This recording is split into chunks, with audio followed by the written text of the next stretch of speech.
Welcome back to Behind the Scenes here in the Creepy Crawler's Garage. And the day's the 25th, and as you guys know, that means today's the deadline for the RC four-wheel drive build-off project we were working on. And if you follow me on Instagram, I think you already know we didn't quite meet our deadline.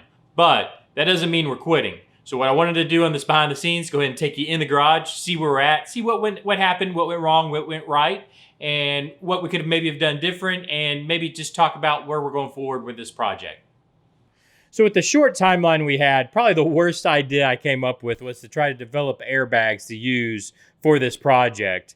I really wanted to use the capo system. That was my original idea, was just using a system that already existed.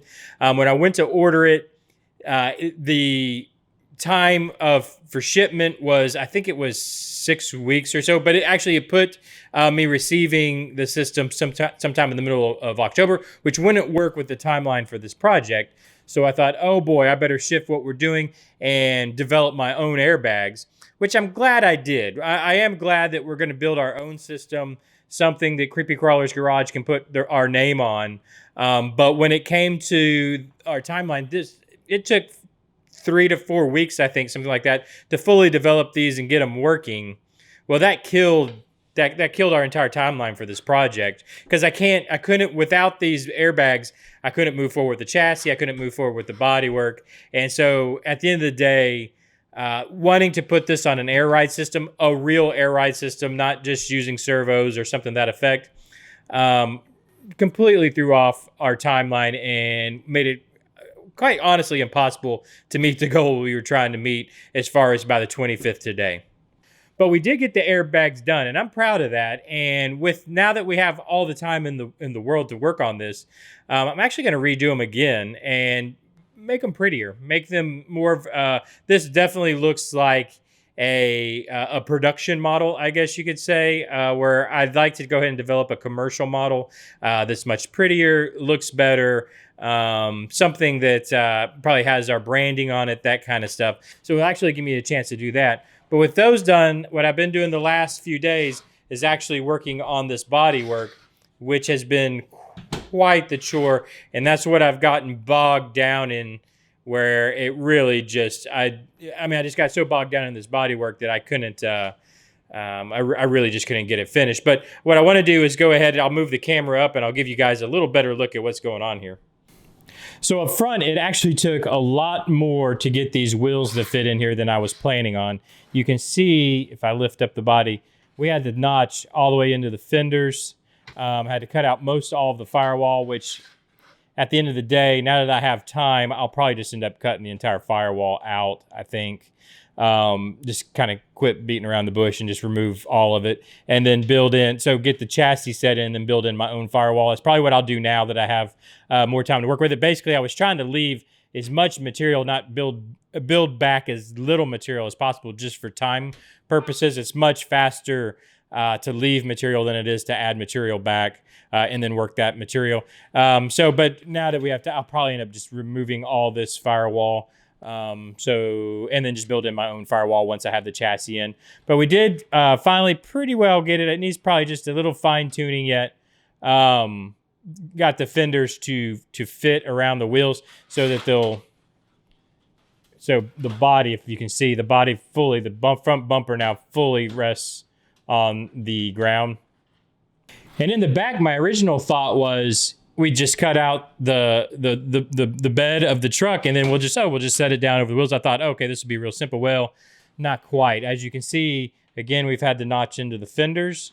The truck, to get it to sit on the ground, so you can see the bumper sitting on the ground, the axle actually is above the bed of the truck.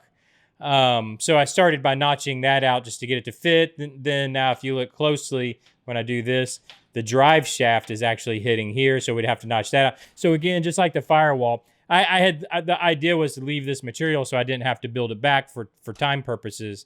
Now that I have all the time that I need, what I think I'm going to end up doing, again, is just not beat around the bush. I'm just going to cut all this material out. And then once I have the chassis set, the axle set on the chassis and the body set down, I'll just build back in my bed of the truck, which will probably sit way up higher, probably way up here-ish, right? And then so that it'll then I can set all my air air ride materials and all that in here without a problem.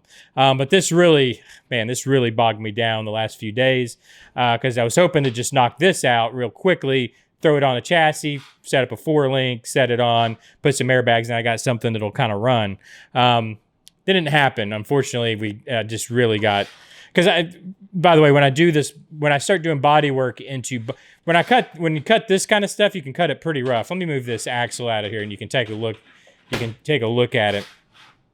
I mean, it's actually pretty decent cuts in here, but you can rough cut this quite a bit because I was going to build just a tunnel for it, which would cover all this up. But when you start working into actual body panels, I like to keep things real nice and clean. So most all of this is done via hand sanding. Actually, I sand it in with a Dremel and then start hand sanding and working it away slowly because I don't want to lose more material if you lose too much material, right, on a exterior fender piece or exterior body panel, if you lose too much material, well, it becomes a real issue because then you got to add material back.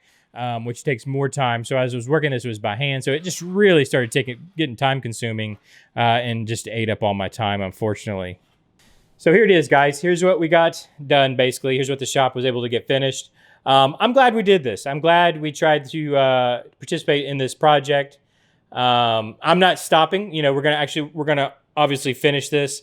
I should have known from the beginning that the timeline, no way. There's no way we're gonna hit the timeline. Actually, I should have known when I was unable to get the air ride system I wanted to use in a timely manner. That right then I knew I should have known. Okay, I need to do something different. But this is what I really wanted to do for this project was put it something way over the top that sat on the ground, but then was actually usable.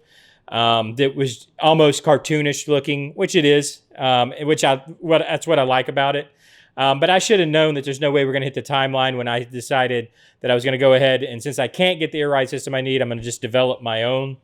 To develop a one-of-a-kind, never done before airbag system for a 10th scale truck in a month's time, I think is probably ridiculous to think you could do that. But to do that plus actually build the truck that air ride system's going in that month's time is even more ridiculous. But I'm glad we tried. I wanted to try, and I'm not, like I said, this isn't the end. I'm going to finish this. And what's actually I'm excited about now is there's not a timeline. So I can sit down, I can relax, I can actually do the work and how I see I want to do it without rushing. Like some of the stuff I was showing inside, I was actually doing it in shortcut methods and what I would call a shortcut methods because of a timeline. Now I don't have to take those shortcuts.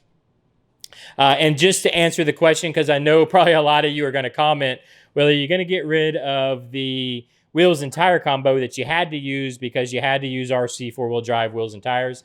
And the answer is no. No, I'm not. I've actually grown to really like this. I've really grown. I grew up playing with Hot Wheels, and toys of that nature, which are kind of over the top, things you wouldn't see in the real world.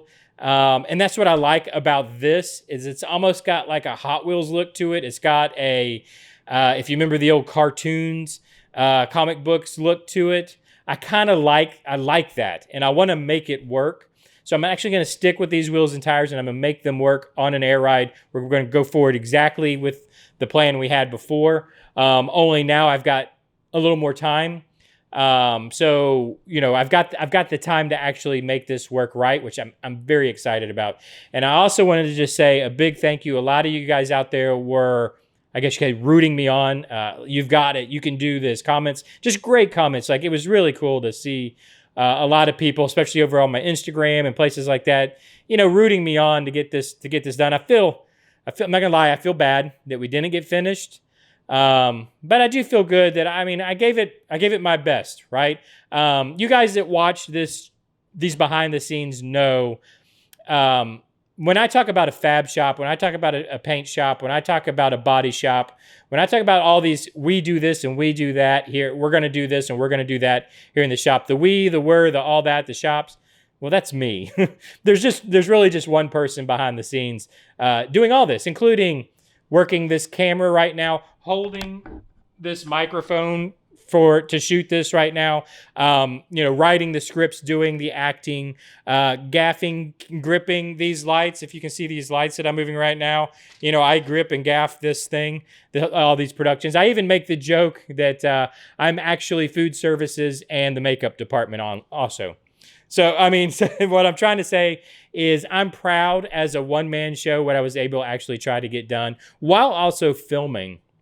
I will say this, the last couple of days, because I did a lot of this work off camera, guys. That's why I wanted to show you it here behind the scenes. When we come back to the RC Shop episode, this work's going to be already done because I was trying to get this done as quick as I could. So it was all done off camera. Because anytime I do any work on camera, I would say it doesn't double the time. It probably triples or quadruples the amount of time it takes to do the work.